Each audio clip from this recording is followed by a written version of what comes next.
পছন্দের এই ৪ টা কোয়েল পাখিকে আমি হচ্ছে আমার বাসায় নিয়ে এসেছিলাম। কিন্তু এখন দেখা যাচ্ছে বড় একটি সমস্যা। প্রথমত হচ্ছে কি তাদেরকে আমি খাবার এবং পানির পাত্র নতুন করে দিয়েছি এবং এখানে এর থেকে ভালো পানির পাত্র আমি আর পাচ্ছিলাম না। তাই এটা নরমালটা দিয়েছি। ইনশাআল্লাহ কখনো অনলাইন থেকে অর্ডার দিলে তখন হচ্ছে কি তাদের জন্য অর্ডার দিব।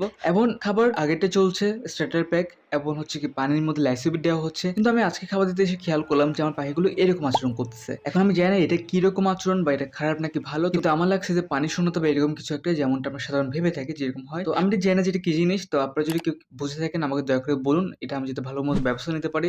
আর এটা যদি সাধারণ হয়ে থাকে তাহলে তো ভালো। আল্লাহ আমাকে বাঁচাইছে। আমি এখানের মধ্যে হচ্ছে কি ঠিকমতো তাদেরকে খাবার-দাবার দিচ্ছি। এসেট্রা প্যাক দেওয়া হচ্ছে ঠিক মতন এবং যত্ন নেওয়া হচ্ছে। আপনি যদি খেয়াল করেন যে প্রতিদিন সকালে ময়লাগুলো পরিষ্কার করা হচ্ছে। তারা প্রচুর ময়লা করে এবং গন্ধ কিন্তু খুবই বেশি আসে। তো এটাও একটি সমস্যা। যার কারণে হচ্ছে বারান্দার মধ্যে আমাদের বাসার ফ্যামিলি কেউ আসে না। তো আমি আরো চিন্তা করেছিলাম যে আরো বেশি পাখি নিবো। কিন্তু এখন দেখা যাচ্ছে ৪ টা পাখির মধ্যেই সমস্যা শুরু হয়ে গেছে। আল্লাহ আমার পাখিগুলোকে হেফাজত করুক এবং এই পাখিগুলো একটু কমফোর্টেবল ফিল করানোর জন্য আমি কিছু ধানের খোসা দিয়েছি যা কিনা হচ্ছে রাইস মিল থেকে আনা হয় এবং এটা দেওয়ার পর আমি সবচেয়ে বড় ভুল করেছি হচ্ছে কি তাদের পাত্রটা দেওয়া। কারণ এটা মাটির পাত্র, খুবই স্লিপারি একটা পাত্র এবং তার থেকে বড় কথা হচ্ছে কি এগুলো যেহেতু মুরগি জাতের পাখি তো যার কারণে হচ্ছে কি এগুলো মুরগিরা যেরকম করে ধুলাগুলোকে উড়ায় বা বালুর থেকে হচ্ছে খাবার সংগ্রহ করার ট্রাই করে।